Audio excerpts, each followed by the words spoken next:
Meaning of headrest. Headrest. Headrest.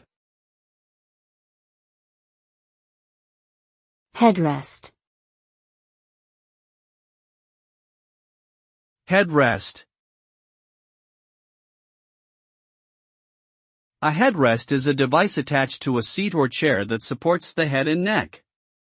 It is designed to improve comfort and prevent neck strain while sitting in a seated position for extended periods.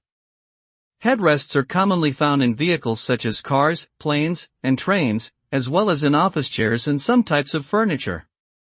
They come in a variety of shapes and sizes and may be adjustable to suit the individual user's needs.